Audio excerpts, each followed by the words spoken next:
Vous connaissez ce sentiment? Celui d'être observé alors que vous êtes techniquement seul chez vous? On se dit souvent que c'est notre imagination, une fatigue passagère. Mais pour Lucas, ce sentiment était le début d'un cauchemar qui a duré 3 semaines. Ce que vous allez entendre est une histoire vraie, tirée d'un forum de témoignages anonymes. Avant de commencer, vérifiez que votre porte est bien verrouillée, car après cette vidéo, vous ne regarderez plus jamais vos fenêtres de la même façon. Tout commence en novembre dernier. Lucas vient d'emménager dans une petite maison isolée en bordure de forêt pour finir sa thèse. Le calme absolu. Mais dès le 3e soir, quelque chose cloche.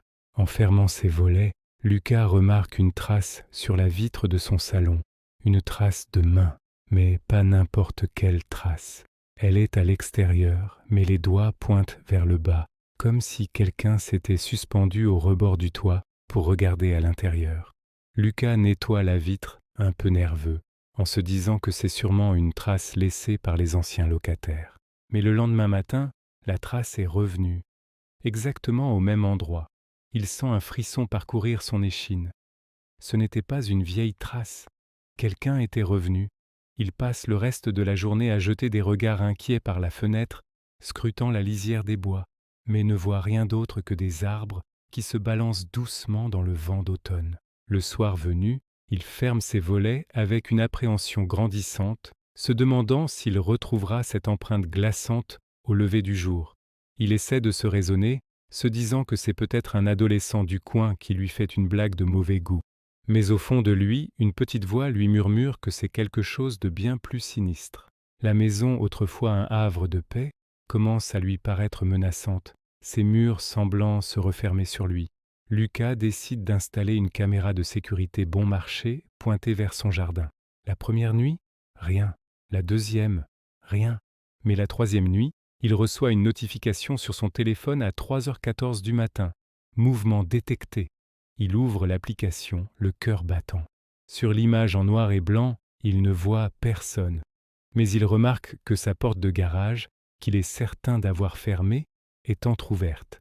Et là, au milieu des pixels sombres, il voit quelque chose qui le glace. 2 points brillants au ras du sol qui fixent la caméra. Des yeux. Ce n'est pas un animal. La forme est trop massive, trop humaine. Il zoome, mais l'image est de trop mauvaise qualité. Il ne distingue qu'une silhouette accroupie, immobile, qui le fixe à travers l'objectif. Pendant ce qui lui semble une éternité, la forme reste là, sans bouger, comme si elle savait qu'il était en train de la regarder. Puis, aussi soudainement qu'elle est apparue, elle recule dans l'ombre et disparaît. Lucas ne parvient pas à fermer l'œil du reste de la nuit. Le téléphone serré dans sa main, actualisant l'application toutes les 30 secondes. Il se sent piégé, exposé.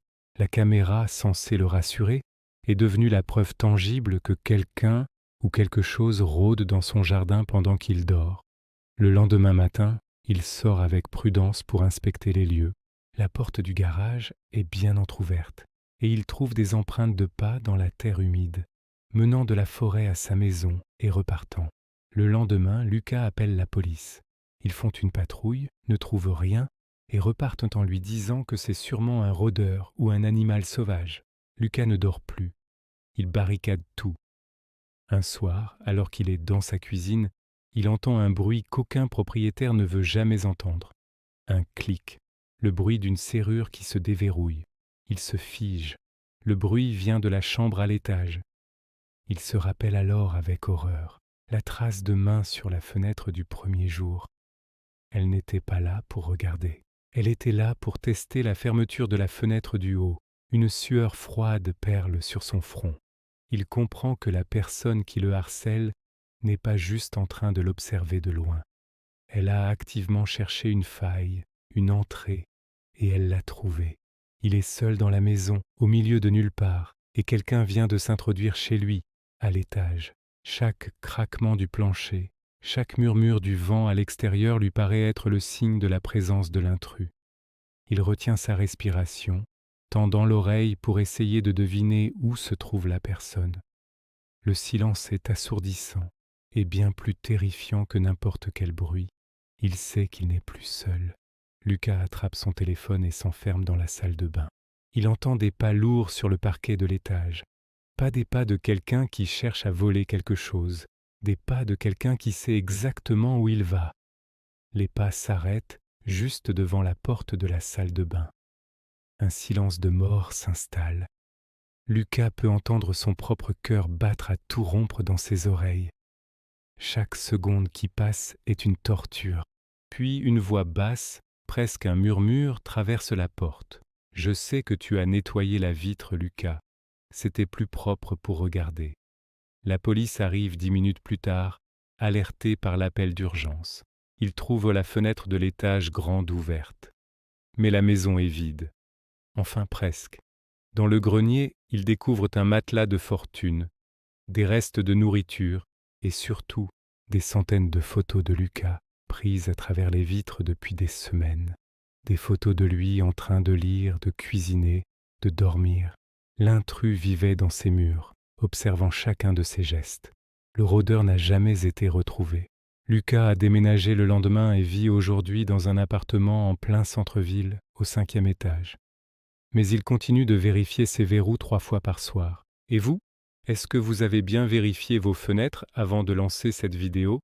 Si cette histoire vous a plu, n'oubliez pas de liker et de vous abonner pour d'autres trades horreurs. Dites-moi en commentaire quelle est la chose la plus étrange qui vous soit arrivée seule chez vous. À bientôt pour une nouvelle plongée dans l'ombre.